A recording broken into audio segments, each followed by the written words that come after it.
Canada में 10 सितंबर को प्रस्तावित तथाकथित खालिस्तान जनमत संग्रह के आयोजकों को एक बड़ा झटका लगा है।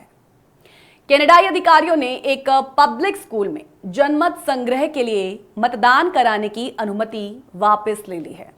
इससे पहले ऑस्ट्रेलिया में भी खालिस्तान जनमत संग्रह ऐसे ही रद्द हो चुका है। हालांकि उसके पीछे बेहद खास वजह हैं और आज के इस कोर्ट की जो हम बात कर रहे हैं, जिस रेफरेंडम की बात कर रहे हैं जिसे कैंसिल कर दिया गया है, उसे कैंसिल करने के पीछे भी खास वजह ही है। तो उन वजहों को समझने की आज हम कोशिश करेंगे अपने इस कोर्ट में। तो यहां पर आपको बताना चाहेंगे कि कनाडा में ये जनमत संग्रह सबसे पहले तो बताएं कि 10 सितंबर को ब्रिटिश कोलंबिया के सरे शहर के तमनविस सेकेंडरी स्कूल में निर्धारित किया गया था। सरे डिस्ट्रिक्ट स्कूल बोर्ड के एक स्पोक्सपर्सन ने एक प्रेस नोट जारी किया और उसमें कहा कि हमारे किराए समझौते का उल्लंघन करने के कारण हमने स्कूल को सामुदायिक कार्य के लिए किराए पर देने का एग्रीमेंट रद्द कर दिया है। इस विज्ञप्ति में यह बताया गया कि स्कूल में कार्यक्रम की अनुमति वापस लेने का स्पष्ट कारण यह था कि कार्यक्रम की प्रचार सामग्री में हथियार की इमेजेस के साथ साथ स्कूल की तस्वीरें भी जारी की गई थी। जनमत संग्रह के पोस्टर पर AK-47 मशीन गन के साथ साथ कृपाण भी दिखाई गई। तो डिस्ट्रिक्ट स्कूल बोर्ड ने इसे एग्रीमेंट का वायलेशन करार दिया है। चलिए अब इसके बारे में और ब्रीफ जानकारी आपको देते हैं कि अनुमति वापस लेने का स्पष्ट कारण यह है कि कार्यक्रम के प्रचार सामग्री में हथियार की तस्वीर के साथ साथ स्कूल की तस्वीरें भी थीं। जनमत संग्रह के पोस्टर में वास्तव में AK-47 मशीन गन के साथ साथ कृपाण को भी दर्शाया गया। जानकारी है कि इसको लेकर आपत्ति जताई गई, जिसके बाद भी कार्यक्रम के जो ऑर्गेनाइजर्स थे इन संबंधित तस्वीरों को हटाने में विफल रहे और कार्यक्रम से रिलेटेड इस पोस्टर को सोशल मीडिया पर लगातार पोस्ट किया जाता रहा। स्कूल की ओर से कहा गया कि निर्णय के बारे में कार्यक्रम आयोजकों को खबर दे दी गई है। एक स्कूल के रूप में हमारा पहला काम छात्रों को गुणवत्तापूर्ण शिक्षा देना और सहायता प्रदान करना होता है। स्कूल में एक सुरक्षित वातावरण सुनिश्चित करना हमारा कर्तव्य होता है। लेकिन अगर इस तरीके से इन इमेजेस के साथ साथ हम इस तरीके के आयोजन करेंगे तो उन बच्चों में किस तरीके की शिक्षा जाएगी। तो इसीलिए इन स्पष्ट कारणों के साथ साथ इसे पूरे तरीके से कैंसिल कर दिया गया। अब हम आपको ग्राफिक्स टेक्स्ट के माध्यम से और थोड़ा डिटेल्स देने की कोशिश करेंगे कि ऐसा नहीं है कि इस मसले को समझाने की कोशिश नहीं की गई।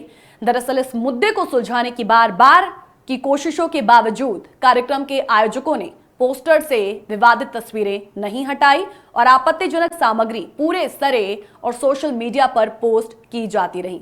तो आयोजकों की तरफ से एक पॉजिटिव कदम नहीं उठाए जाने के बाद कार्यक्रम को रद्द कर फैसले के बारे में कार्यक्रम आयोजकों को इन्फॉर्म किया गया, उन्हें इंटीमेट किया गया।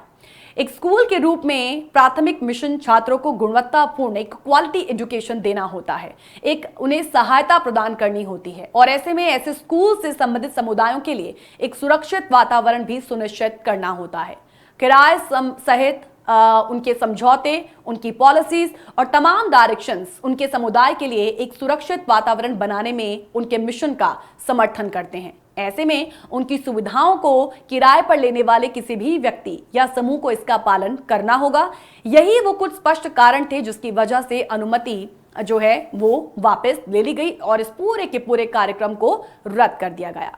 वही जानकारी आपको देना चाहेंगे कि कनाडा के सरे स्थित friends of Canada and India foundation के अध्यक्ष मनिंदर गिल ने अपने संगठन की ओर से लिए गए निर्णय का वेलकम किया है।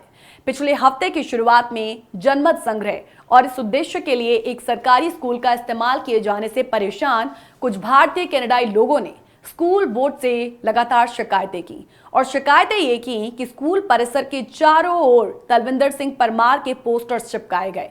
परमार को एयर इंडिया की उड़ान 182 कनिष्क पर आतंकवादी बम विस्फोट का मास्टरमाइंड माना जाता है, जिसमें 23 जून 1985 को 329 लोगों की जान चली गई। दरअसल सरे के चिंतित निवासियों के पत्र में AK-47 की छवि का बहुत ज्यादा जिक्र किया गया है। क्योंकि इसमें कहा गया है कि स्कूल बोर्ड सरे शहर और बीसी की प्रांतीय सरकार बंदूक हिंसा को दिन दहाड़े बढ़ावा देने के लिए अभिभावकों के प्रति जवाबदेह है। इस पत्र में उठाए गए तमाम मुद्दों को बीते शनिवार को एक आउटलेट सरे टॉक रेडियो के साथ एक इंटरव्यू के दौरान सरे मेयर ब्रेंडा लॉक के सामने रखा गया था। सरे शहर या तमंदर सेकेंडरी स्कूल या किसी अन्य ने कभी भी किसी नियोजित खालिस्तानी आंदोलन या जनमत संग्रह गतिविधियों का समर्थन करने के लिए इस तरह के आयोजन का स्कूल परिसर में कभी समर्थन नहीं किया है। तो लगातार सवाल उठाए जा रहे थे कि सरे स्कूल डिस्ट्रिक्ट बोर्ड स्कूल परिसर का उपयोग कैसे कर सकता है। उन्होंने AK-47 ऑटोमेटिक हथियार को दर्शाने वाले पोस्टर्स को बिल्कुल अनएक्सेप्टेबल बताया और इसकी कड़ी निंदा की।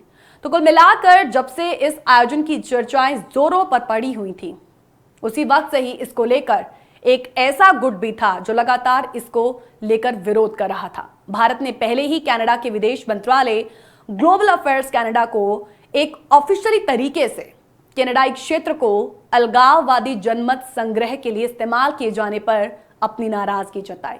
तो इस बीच जनमत संग्रह के लिए किसी और नई तारीख की घोषणा अभी तक की नहीं गई, लेकिन सिख फॉर जस्टिस या SJ के जनरल वकील गुरपतवंत पन्नू ने खालिस्तान समर्थक तत्वों से 8 सितंबर को वैंकूवर में भारत के वाणिज्य दूतावास को बंद करने का आह्वान जरूर किया है।